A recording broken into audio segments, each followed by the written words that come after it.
joining us. I hope you're all well, despite the ongoing difficult circumstances. We're facing this serious coronavirus crisis, which has led to a great deal of unhappiness, misfortune, leading to unemployment difficulties. The virus is still here.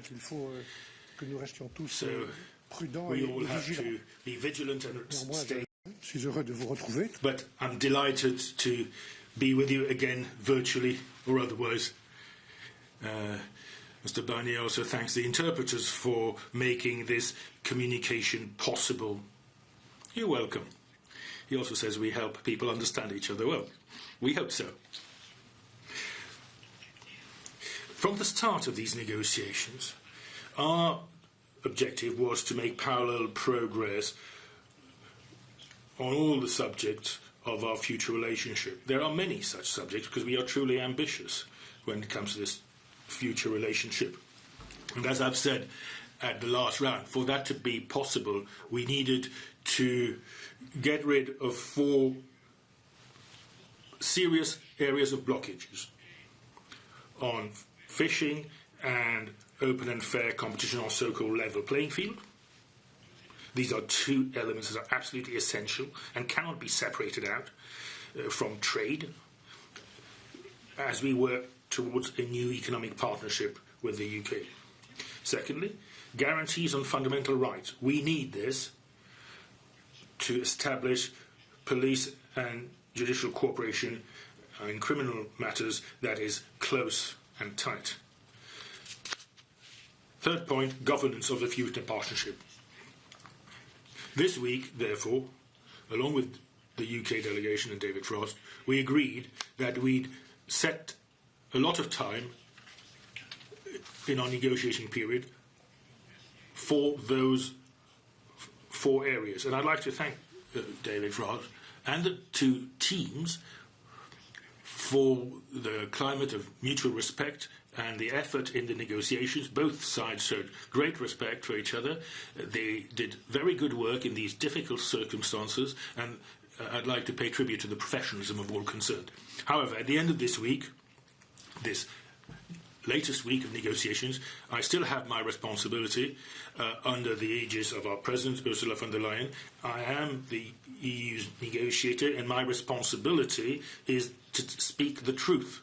And to tell the truth, this week there have been no significant areas of progress, starting with fishing. On fisheries, the UK have not shown any true will to explore other approaches beyond zonal attachment for the sharing of quotas.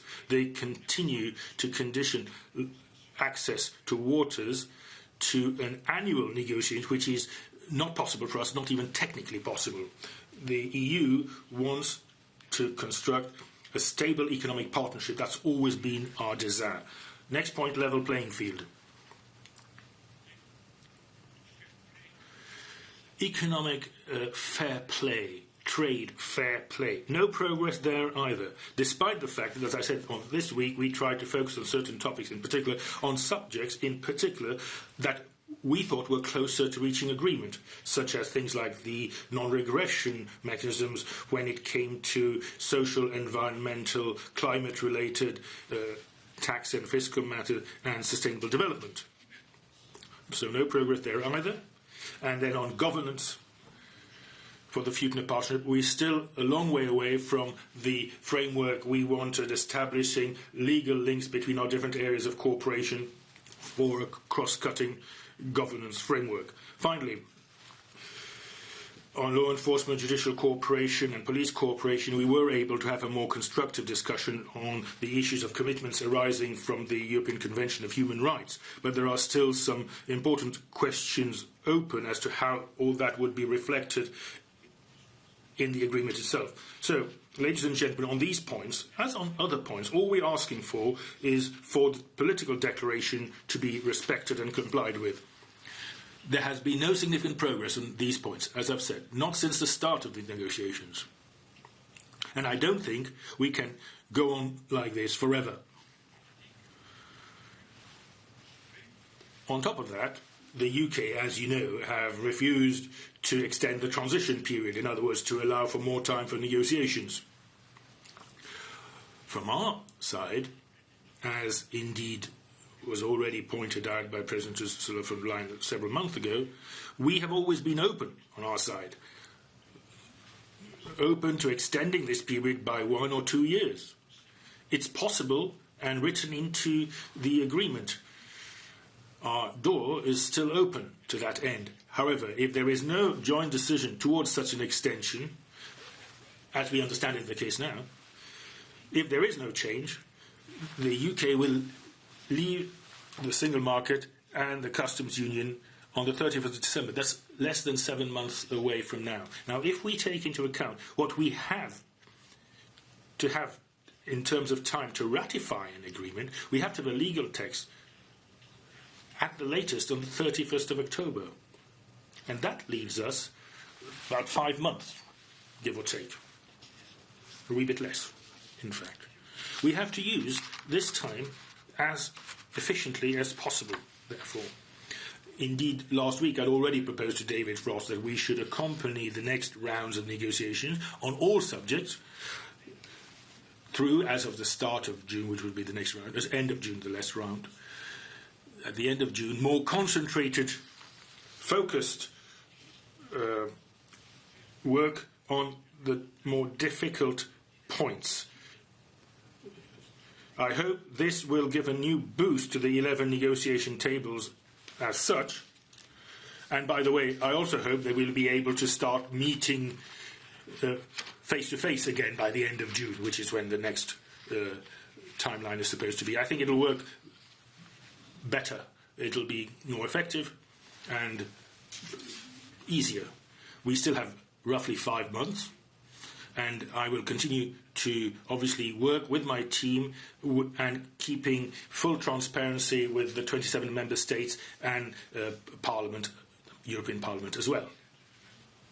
To be clear, our lack of progress in this negotiation is not due to our method, but to the substance.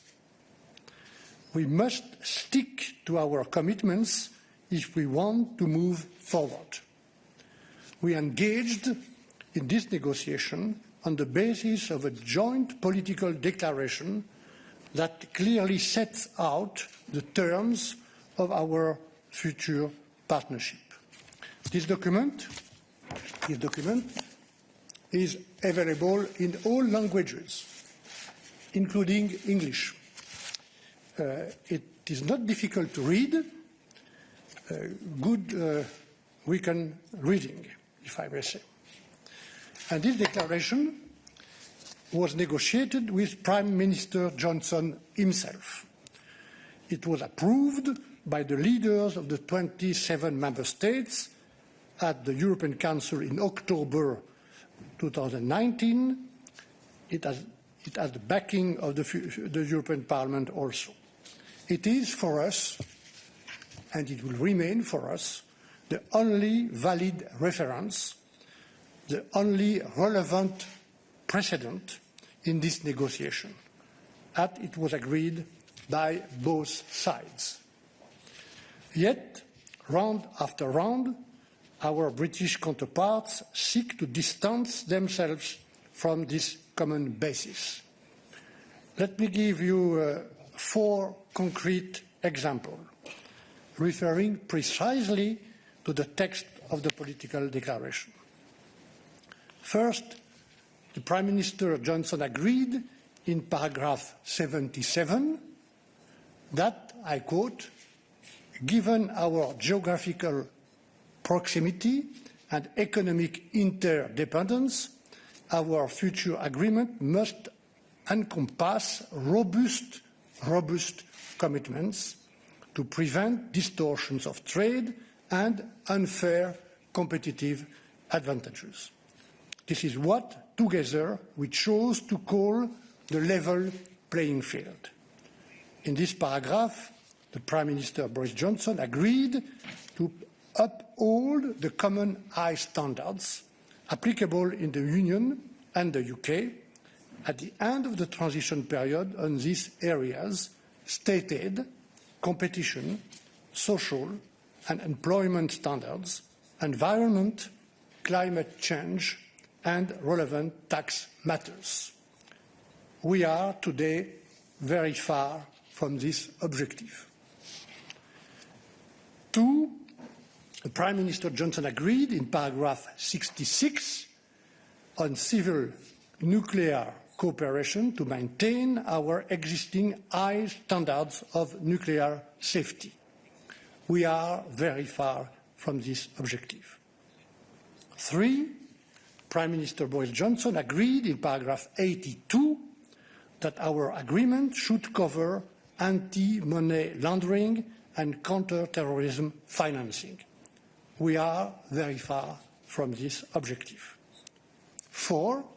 Prime Minister Johnson agreed in paragraph 118 to base our future relationship on an overarching institutional framework with links between specific areas of cooperation. And we are, once again, very far from this objective. In all areas, the UK continues to backtrack on the commitments it has undertaken in the political declaration, including on fisheries, where we committed to use our best endeavours to conclude and ratify a new agreement by the 1st of July 2020. It seems clear that we will not reach the target, considering how the negotiations in this area are going for the moment. Even, ladies and gentlemen, in the rare areas where we saw some movement this week, such as the European Convention on Human Rights, we still fall short of what we had agreed in the political declaration. And finally, as a reminder, the UK, since the beginning, does not want to talk about our cooperation on foreign policy, development and defence at all, even though we agreed this with Boris Johnson in the political declaration. And to tell the truth on these points, defence and foreign policy, also as a former foreign affairs minister in my own country, I still don't understand why. We cannot and we will not accept this backtracking on the political declaration. And at the same time, we will request the full respect of the withdrawal agreement. On citizen rights, we continue to be extremely vigilant. There have been frequent exchanges of information between Vice President Maroš Šefčovič and the Minister Michael Gove on this topic. Regarding EU citizens residing in the UK, we are pleased to hear that 3.1 million EU citizens have already been granted residence status, and we are carefully monitoring the situation of more vulnerable citizens that have difficulties applying digitally. It is also important that EU citizens residing in the UK have access to social benefits in these difficult times. As for UK nationals residing in the Union, in the 13 member states that, like the UK, have chosen a constitutive system, we are working to ensure that procedures for applying for residence status are simple, easily accessible, and clearly communicated. In the other 14 member states that have chosen a declaratory system, UK nationals will receive a physical document enabling them to prove their status. We also continue to be extremely vigilant with regard to the correct implementation of the protocol on Ireland and Northern Ireland. The UK Common Paper published on the 20th of May is useful, but there are still a lot of details to be settled if we want to move from aspiration to operation in line with the legal treaty.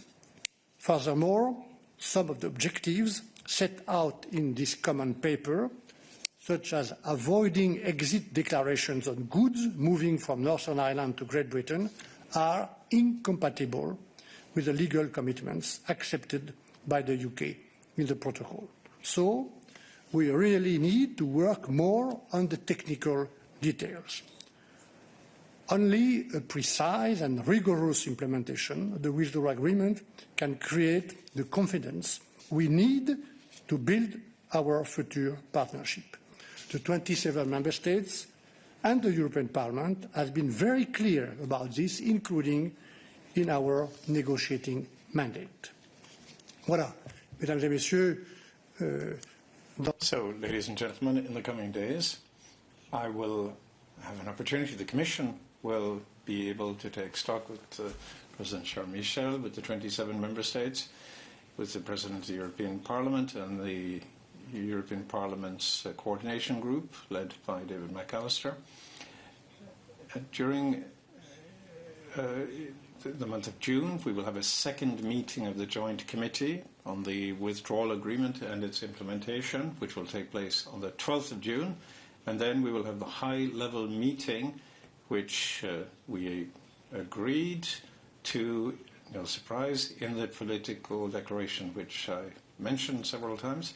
And this high-level meeting will take stock of the status of negotiations. We will need to set the precise date and the practical modalities, as we will have to do too for the dates and the modalities of the next round, probably as of the end of June or beginning of July. So as you can see, in a short time frame, we are moving towards the moment of truth. We expect the United Kingdom to respect its commitments under the already ratified withdrawal agreement and to respect the precise details of this political declaration, which will remain the basis of our negotiations. If that is indeed the case, and if we can ensure and maintain the mutual respect we have shown to now, if we can remain serene in our approach, and we always have been serene and patient on the EU side, adopting a calm but vigilant and determined approach, and we intend to remain like that. If we can maintain this approach, I believe that in the course of the summer, at the very beginning of the autumn, we will be able to find some common ground between the EU and the UK, and that we will be able to find an agreement for our future. On va passer maintenant aux questions. We'll take questions. Nick, you have the floor.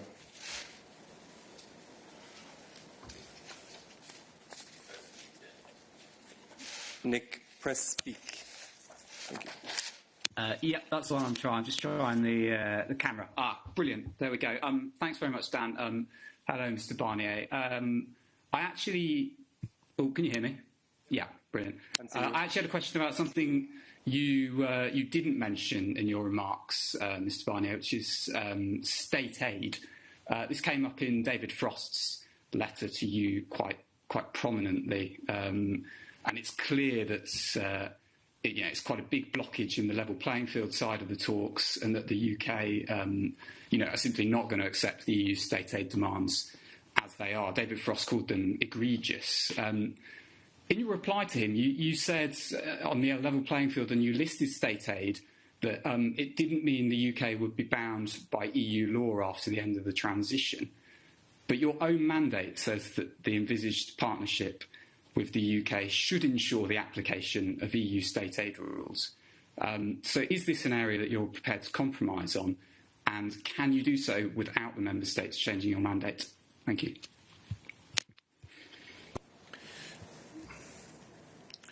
Non, je n'ai pas besoin qu'on me rappelle mon mandat. I don't need to be reminded of my mandate. I know it well. And I don't need to be asked to remember what's in the political declaration on this subject. As I myself just mentioned it, and state aids more specifically just now in the agreement, in the declaration. It's a point that's clearly mentioned. It's, I think, the very first in that particular list, where it says that it's an area where, with the UK, we need to find a way to avoid an unfair competitive advantage. That's what it says in English. Call spade a spade. Avoid dumping in all areas, in this one in particular. That's my mandate. The aim of this is to find good mechanisms, robust commitments, to go into the English text again, to avoid such distortions of competition and to keep rules of the game that are fair and competition rules that are fair. So I can confirm that it is a very difficult point, and indeed we have a very firm position here in terms of the spirit of the political declaration, and this needs to be taken forward. Now, in this round, as I said before, we tried to go on a focus for other things, like the non-regression clauses and so forth. I explained why. I said we were disappointed we hadn't made progress on it either, but this topic of state aid is still very much an issue at the top of the level playing field discussion, but we did discuss it this time. But clearly we need those robust rules, a toolbox that works. And as I said when I wrote to David Frost recently, this has to be in line with the sovereign rules on both sides when it comes to our legal orders, our respective legal orders. Our respective sovereignties must be respected. The UK's, obviously, that's why Brexit is there. We accept that, but also ours, and the UK must accept ours. And we have to find some sort of equivalence on each side when it comes to a level and type of regulation. There's a real risk of dumping. This is one area where there is a risk, but there are other subjects as well where the same sort of exercise needs to be found. It's not just ideology or technocratic dogma. This level playing field, this fair play, economic and trade-related fair play notion actually covers hundreds of thousands of jobs that are at stake. And that's why EU member states are very firm on these matters. I'm not going to go into the detail of discussions. I'm not going to speculate where we'll end up. But if this point I'm trying to make can be properly understood, and if Boris Johnson's commitment, as he wrote them into our joint take, are respected, we will be able to agree on those robust rules that the declaration refers to and on this toolbox which we're looking for. Now to Bruno Waterfield. Bruno.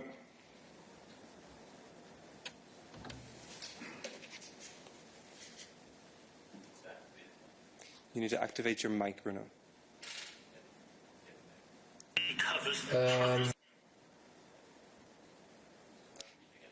Just press speak once more.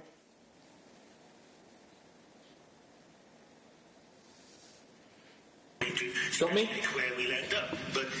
Hello? Yeah, we can hear you now, Bruno. Okay, thank you very much. Sorry about that. Mr. Barnier, I do want to press you on something. Your mandate says on state aid that state aid, EU law, union law on state aid must be applied within the UK. The law, EU law, must be applied. That seems to go beyond a robust mechanism in the political declaration. In your letter that you wrote in reply to David Frost, you said the UK would not be bound by union law on the level playing field for the free trade agreement. Can you just clarify whether you are still supporting the idea in your mandate that on state aid, union law must apply on UK territory? Thank you.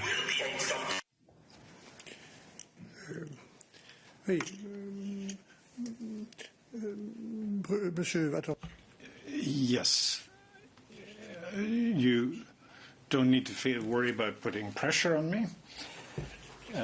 Don't be surprised if I'm not unduly impressed at the question or concerned at the question. I know my mandate, my terms of reference, which is subject to interpretation on the British side about respect for British sovereignty, as is my role in terms of trying to achieve common progress. I've taken account of that British concern And I would suggest about their sovereignty, I would suggest to the British side that they also need to take due account of our concern about our sovereignty, which is non-negotiable in all aspects of the internal market. So I've certainly taken account of this British concern, which I can understand in political terms, and it is in this spirit and in compliance with my mandate that I wrote this letter. So I think on this basis and in the spirit of the letter you mentioned, I think we can achieve these robust commitments that the Prime Minister referred to avoid any unfair competition in the field of state aids, which is of key importance when it comes to free and fair trade. So, as I say, I'm interested in your question, but not unduly concerned at this principle. We are part of a negotiating process, and we're not going to do this in public. We need to work together in order to come up with the appropriate toolbox, the robust commitments. What we care about is how effective these mechanisms will be so that they can ensure long-term, fair, sustainable competition between the EU and the UK, but we haven't got there yet. To Naomi O'Leary. Hello, thank you very much for taking my question. Mr. Barnier, I wanted to ask you, in our newspaper, Newton Emerson has written a piece in which he describes the EU's approach to Northern Ireland as dangerously cynical, saying that an insistence on a maximalist approach in terms of checks on the sea border is using Northern Ireland as a bargaining chip, and that indicating the EU should take out a more reasonable approach. How do you respond to that?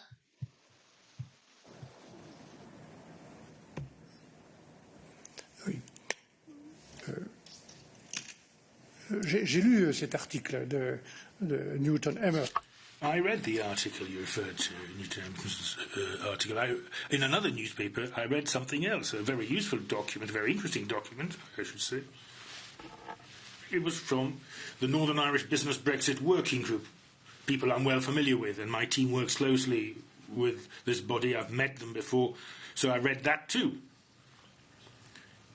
And I read Newton Emerson's article with interest. This is, after all, someone who's very respected and someone whose opinion is worth taking note of.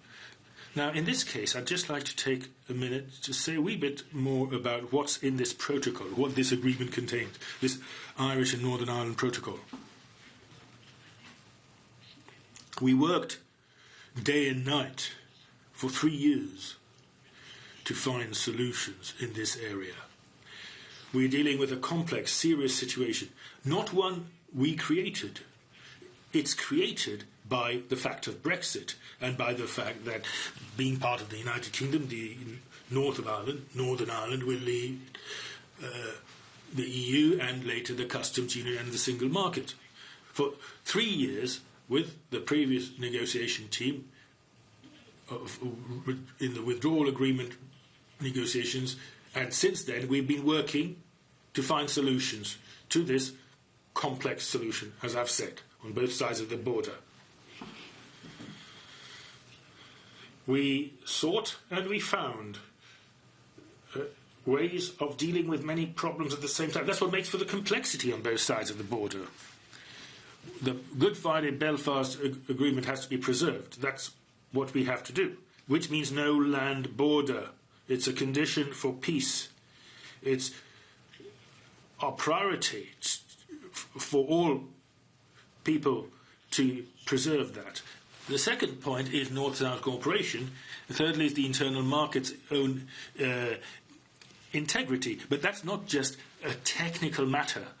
It shouldn't be. We're talking about protecting consumers, protecting businesses, protecting the EU budget, as we do wherever there's an external border around the single market. The consumers have to be able to stay safe, get safe food, use safe products. That's what we have to ensure. At the same time, there's democratic legitimacy, which also enters into play through the Northern Irish Assembly's elected members being able to play their part. Now, an agreement was found. It's complex, but it's sustainable, it's durable, unlike the backstop as was originally mooted under Theresa May's government. With the UK, we've subsequently, together with the UK, it's not against the UK, it's with the UK, with Boris Johnson, the Prime Minister, that this protocol was signed, which the Parliament ratified and which the House of Commons ratified. Now it's about implementing it in an objective, rigorous, pragmatic way. In a disciplined way too, given the timelines. It has to be fully operational across the board at the end of this year. And we have to be able to verify that is the case. We can't verify it right at the end of the year. We have to do that before, because some of the things need to be done take time. Infrastructure may take time. Human resources need to be provided. That takes time. We can't do it at the last minute. Furthermore, as we analyse these things, some of these checks are already being carried out at the port, at the airport in Belfast for some products and animals coming in from elsewhere, from the rest of the United Kingdom. Regarding Ms Emerson's concerns, and indeed what the Northern Irish Business Working Group said, I would say that we can take into account those concerns within the framework of the protocol as is currently written, because it's written in very precise ways. There are many options we can use. In the customs code of the Union, for instance, simplified declarations can be used for large economic operators, supermarkets being one of them, since Mr Emerson actually name-checked those. They can absolutely use that kind of facilitation in a pragmatic way. And finally, there are some technical things that still need to be done that are ongoing in terms of work on tariff exemptions for goods which do not risk to enter in the internal market. This is something we're discussing with the UK as I speak. The Joint Committee will obviously discuss this further, but we're talking about exemptions for things that come into Northern Ireland from the UK or elsewhere, which clearly are only going to be used in Northern Ireland and aren't at any risk of coming into the EU single market. Because if something comes into the single market, then we have to be able to protect our citizens and guarantee that European rules are being complied with. And of course, we're ready to work with the UK further on all aspects which the EU Customs Code can offer in order to facilitate trade and do everything we can to that end. But for that, we need genuine commitment also from the UK side on a number of technical issues, which I have to say currently isn't always forthcoming. We've worked very hard, we've been very patient. I've personally been involved in much of this and followed this very closely, and we found a delicate balance. I know it's a complex matter. I know everything has to be applied in a pragmatic, rigorous and objective way, but I am a pragmatic person. But you know what the alternative is if we fail? We would have a hard border on the island of Ireland. We don't want that, because together we want to keep peace. I think everyone agrees that it is in no one's interest, any citizen on either side of the border, for us to fail. So that's our approach. I'm not dogmatic. Sometimes there's a bit of spin amongst UK politicians saying that I'm some kind of dogmatic person and representing a technocratic commission. But I'm a pragmatic man. I'm also a politician. I've been to Dungannon. I've spoken to all the stakeholders, citizens, community groups. I went to speak, to listen, to understand, and then try to act in a proper way. And I did so as a politician that listens to people, and we'll be pragmatic, but we have to keep peace and stability in Ireland, keep the all-Ireland economy going, offer guarantees that all 27 member states and all our citizens and consumers are in right to expect, all businesses are in right to expect, which has to do with how goods enter the internal market and how conditions are preserved within that market. I'm sure that if we don't get bogged down in our ideological debates with pragmatism, we can pull this off. Grimm. Oliver?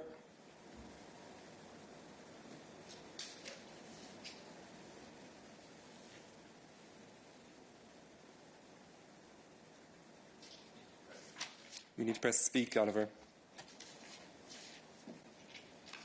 Vous m'écoutez maintenant? Oui. Ça va maintenant? Ça marche? I hope you can hear me. Oliver Grimm, Austrian newspaper. You mentioned the lack of interest on the UK side in terms of respecting the political agreement and the rules that had been agreed to. Do you think it will be necessary to have a very high-level meeting between perhaps the British Prime Minister, the President of the Commission, and of the President of the European Council, or the President of France, or the Chancellor of Germany, in order to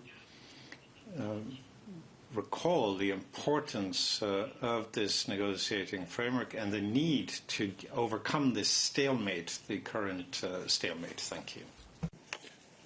Mais cette réunion, Well, thank you. This meeting, this high-level meeting, is planned. It is actually provided for in the political declaration since the 17th of October last year, when the declaration was signed. And following the summit, which Prime Minister Johnson attended, he said, "This is the first and probably last time I will attend the European Council as an EU member state, as a head of government." He was welcomed very warmly.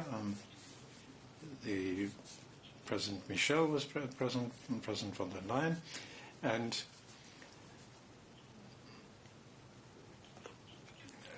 perhaps if you have some free time this weekend, you can take the opportunity to read this document, the political declaration, which is the precedent that has been agreed by both sides. It's not a speech. It's not an outpouring of emotion. It is a political document which was appended to the withdrawal agreement when it was ratified by the House of Commons, and which has also been approved on our side by the European Parliament. So this is a commitment which sets out in all fields the form and the depth of our partnership, including in some areas where the British side don't want to negotiate now. In terms of defence and external security and foreign policy, we remain open on these issues were Britain to change its mind. In the other fields, which we are discussing, which are of interest, the United Kingdom, the economy, internal security, trade, of course, in the full sense of the term, we have made an unparalleled offer: zero tariffs, zero quotas.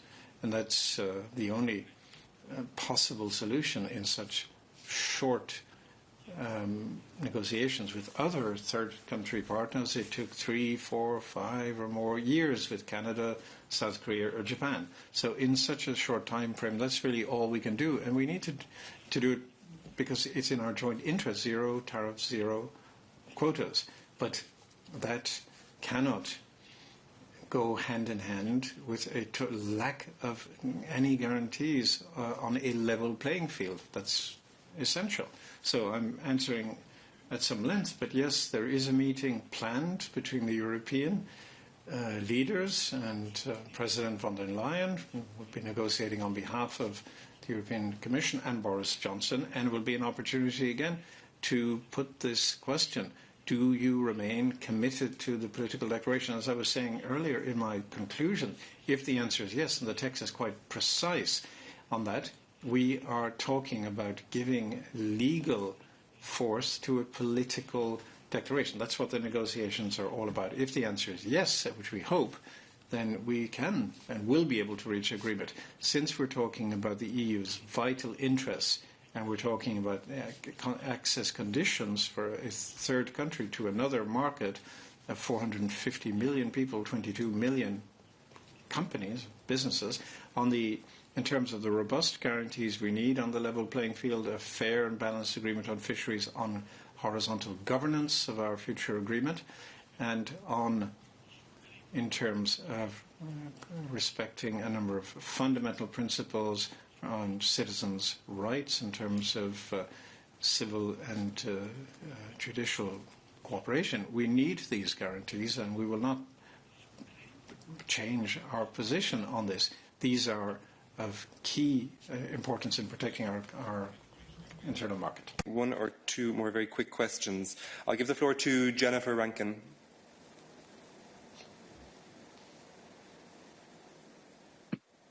Thank you. Can you hear me? Yep. You've muted yourself. Sorry. A question on fisheries. I hope you can hear me again now. Yeah. Very good, yeah. Last time, Mr. Barnier, last time you appeared before us at the end of round 3, you described the EU and UK positions on fisheries as maximalist. Can you tell us what you see as an acceptable compromise, and is there no room at all for zonal attachment? Because from the UK point of view, the EU is simply refusing to negotiate on fisheries, and they say that's not very constructive. So where do you see as a possible place for a compromise on fisheries? Thank you. Là encore, ne m'envoyez pas. There again, well, we're in negotiations, so don't.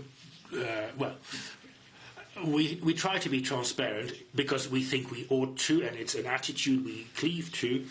Transparent vis-à-vis the press. Transparent is absolutely necessary also for member states and the European Parliament. But I'm trying to be as transparent as I can and to say things plainly and sincerely, but I can't go into the complex details of negotiations. They're complicated enough as it is. So forgive me for that. But if we want an agreement on fisheries, and we do want an agreement on fisheries, and remember, there won't be agreement on trade if there isn't one on fisheries. There are two prerequisites for the trade agreement to hold. Balance on fisheries, and secondly, an agreement on level playing field issues. This has been clearly written down for the last 3.5 years. Nothing's new under the sun. It shouldn't surprise anyone. And we've said that very clearly and repeated it, particularly on the level playing field inter alia. And on fisheries, we have very strong positions on both sides. The EU wants the status quo. The UK want to change everything. If we want an agreement, we have to discuss somewhere in between those two positions. We're prepared to discuss what needs to be discussed. Zonal attachment is the only parameter which the UK cleaves to. If that's the case, then there's no discussion to be had. We recognise that now the UK is a third country, it has sovereignty over its own waters. It is no longer bound by the common fisheries policy, and no longer will be. But in the interest of everyone, including fisheries stakeholders, including businesses that deal with processed fisheries products on both sides of our respective border, we need a sustainable, balanced agreement. We're not going to discuss access to waters and species and quotas every year from scratch. It's technically not possible. There are hundreds of species. We have to go into detail. We have to find parameters. Zonal attachments is a parameter, but there's historic rights. Some of these go way back for fishermen on both sides. That's another parameter. There's the local communities of fishermen that have their economic interests. That's another parameter that's important. Remember, there are always people, tens of thousands of men and women behind each of these terms. There's protection of species. That's another thing I'm very concerned about. Biodiversity, natural resources. UN rules that we have to comply with when it comes to that. All these are parameters we have to implement together as long as we agree to open to all these parameters. That's what the issue is. The UK have not given me the impression that they want to enter into such a discussion. That's why I said I felt disappointed The EU position stays. It's a strong position. The UK stays with its strong position. But if we don't discuss somewhere between the two, we never get an agreement. And I do want us to get an agreement because it's one of the conditions we must achieve to get a trade agreement in more general terms. Thank you. We take one last question. Katja? Thank you very much. I hope you can hear me. I know we're having some problems with microphones. Thank you very much.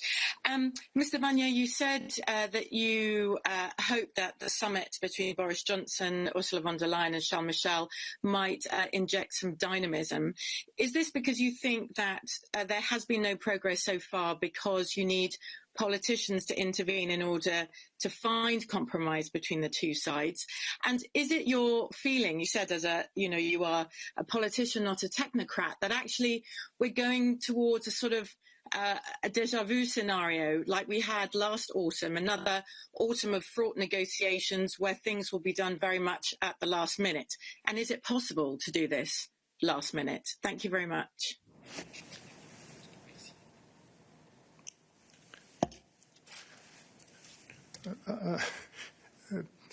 Katja, an agreement of this type, and such an important agreement, is always agreed at the last minute. If there is agreement, there are always some adjustments that have to be made. There are issues of timing. It's basically looking for a tunnel, which we've done on a number of previous agreements.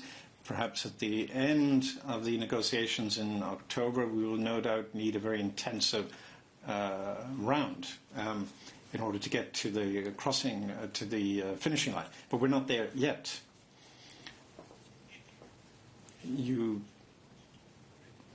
I am the European negotiator, and as a politician, we have a very competent team of negotiators on the other side with the confidence of the British Prime Minister.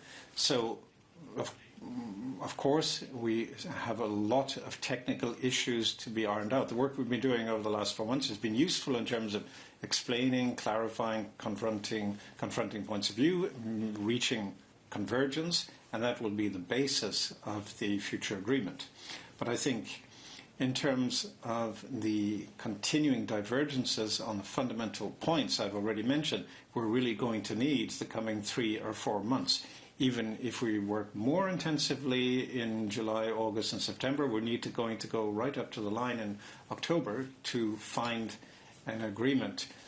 These negotiations will now no doubt need some extra political momentum. I've asked and hoped for that the British side will be given full leeway to negotiate on their side. On our side, the conditions for access to our market are very clear. That's a political point. My terms of reference, which I fully respect, were set for me by the 27 heads of state and government of the member states, and has been followed up very closely as well, supervised by the European Parliament. We're not talking about technocracy here, we're talking about politics.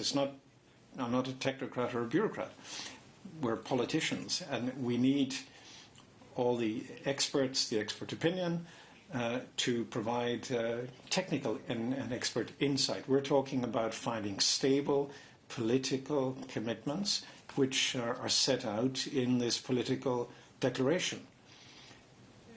It does what it says on the tin. It is a political declaration which was agreed by Boris Johnson and the 27 heads of state and government of the European Union, supported by the European Parliament. So that is what we are hoping for at the high-level meeting in June. The precise modalities haven't yet been set. The purposes, the goals of this document need to be confirmed by Boris Johnson. It's a commitment he entered into, and by the 27 EU leaders as well. This is the framework we're working with in the European Commission. Concludes our press conference today. Apologies for those who still have their hands up, and that's all the time that we have. We will switch over to our technical briefing in the next couple of minutes. Have a very lovely weekend. Thank you very much.